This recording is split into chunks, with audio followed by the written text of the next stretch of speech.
God universe में आपका स्वागत है। यह चैनल सनातन धर्म और आध्यात्मिक शांति के लिए समर्पित है।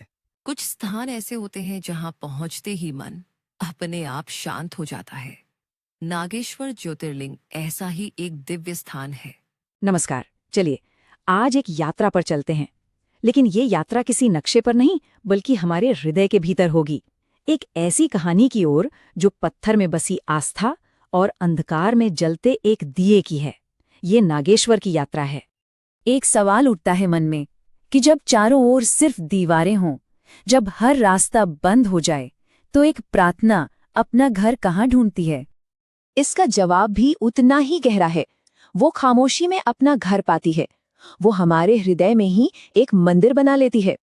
तो ये कहानी हमें ले चलती है दारुका वन में।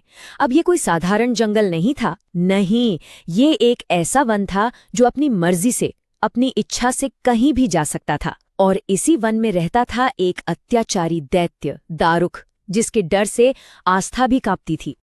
सोचिए, इसी जंगल में सुप्रिय नाम के एक धर्मपरायण व्यापारी को बंदी बना लिया गया। वो शिव के बहुत बड़े भक्त थे और उन्हें एक ऐसे कारागार में डाल दिया गया जहां अंधेरे के सिवा और कुछ भी नहीं था। लेकिन एक बात है, जहां शरीर तो कैद था, वहां आत्मा ने एक मंदिर बनाना शुरू कर दिया था। ये कहानी उसी विश्वास की शक्ति की है जो दीवारों के पार भी देख सकती है। तो उन्होंने क्या किया? सुप्रिय ने अपनी आंखें बंद कर लीं। उन दीवारों को देखने के लिए नहीं जो सामने थीं, नहीं, बल्कि उन दीवारों के पार देखने के लिए। उनके हाथ किसी मूर्ति या पत्थर की ओर नहीं बढ़े, बल्कि वो झुके और उन्होंने उसी मिट्टी को छुआ जो कारागार के फर्श पर थी। और फिर बस अपने विश्वास से, अपनी पूरी आस्था से उन्होंने उस मिट्टी को एक रूप दे दिया, एक पवित्र लिंग का रूप, उस जगह पर जहां रोशनी की एक किरण तक नहीं थी।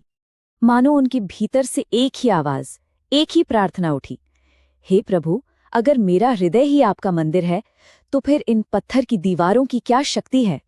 और जानते हैं, जब विश्वास इतना अडिग हो जाए, तो फिर एक ऐसी रोशनी का जन्म होता है जिसे कोई भी अंधकार बुझा नहीं सकता।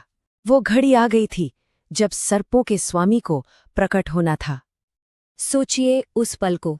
उस मिट्टी से बने साधारण से लिंग से एक दिव्य ज्योति फूटने लगी।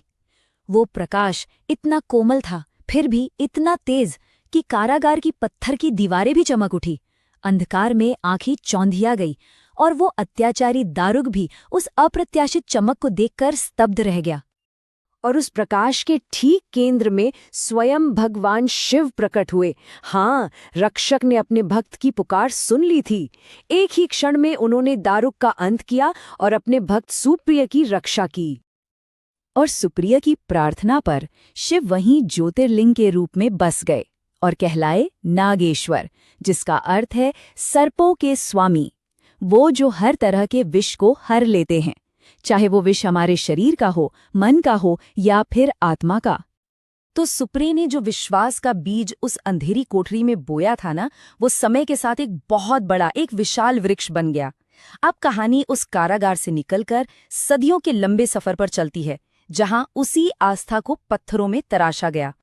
इस आस्था की पहली गूंज हमें सुनाई देती है द्वापर युग में, जब पांडवों ने यहाँ अपने हाथों से बिना तराशे पत्थरों से एक मंदिर बनाया था। बहुत सरल, लेकिन श्रद्धा से भरा हुआ। सदियां बीतीं और फिर सेऊना राजवंश के शिल्पकारों ने तो कमाल ही कर दिया। उन्होंने इसी जगह पर 7 मंजिला एक वास्तुशिल्प का चमत्कार खड़ा कर दिया। फिर एक अंधकार का समय भी आया, जब औरंगजेब की सेना ने इस आस्था को तोड़ने की कोशिश की। पर कहते हैं ना, जब इंसान की शक्ति कम पड़ जाती है तो प्रकृति रक्षा करती है। मधुमक्खियों के एक बहुत बड़े झुंड ने मानो आस्था से ही जन्म लिया हो, मंदिर की रक्षा की। समय ने फिर घाव दिए और रानी अहिल्याबाई होलकर ने एक माँ की तरह उन घावों को भरा, टूटे हुए शिखर को फिर से बनवाया। और आज गुलशन कुमार जैसे भक्तों के योगदान से इस मंदिर को इसका वर्तमान जीवंत रूप मिला है। हर युग में किसी न किसी ने सुप्रिया के हृदय में जली उस लौ को जीवित रखा है। तो आज जब हम इस मंदिर को देखते हैं, ये सिर्फ पत्थर का एक ढांचा नहीं है, नहीं, इसकी आत्मा में कुछ ऐसी खासियतें हैं जो यहाँ आने वालों की रूह को छू जाती हैं। चलिए इस मंदिर की आत्मा को थोड़ा और महसूस करते हैं। यहाँ का जो दिव्य शिवलिंग है वो अष्टधातु से बना है और जमीन से नीचे स्थित है, मानो हमें झुककर विनम्रता से दिव्यता को पाने का संदेश दे रहा हो। यहाँ का गर्भगृह दक्षिण की ओर है, जो एक बहुत अनोखी बात है। कहते हैं ये स्वयं भगवान ने अपने प्रिय भक्त नामदेव के लिए अपनी दिशा बदल ली थी। फिर जब आप बाहर आते हैं तो ध्यान में लीन शिव की 25 मीटर ऊंची विशाल प्रतिमा आपको दूर से ही अपनी शांति में शामिल होने का निमंत्रण देती है। और हाँ, यहाँ नाग देवता का एक विशेष मंदिर भी है, एक ऐसा स्थान जहाँ मन के हर भय और हर विष को शिव के चरणों में समर्पित किया जा सकता है। तो अब ये पूरी कहानी घूमकर वापस वहीं लौटती है जहां से हमने इसे शुरू किया था, उस अंधकार भरे कारागार में। क्योंकि सुप्रिया की वो कहानी हम सबके लिए कुछ बहुत गहरे सबक रखती है। पहला सबक जो हमें मिलता है वो ये है कि आस्था कोई जगह नहीं बल्कि एक उपस्थिति है जिसे हम अपने भीतर लेकर चलते हैं। दूसरा सबक ये सिखाता है कि सबसे शक्तिशाली साधन वो नहीं जो हमारे पास है, बल्कि वो है जिसमें हम विश्वास करते हैं। तीसरा, सबसे गहरे अंधकार में बाहरी नहीं अपनी भीतरी रोशनी को पुकारना चाहिए।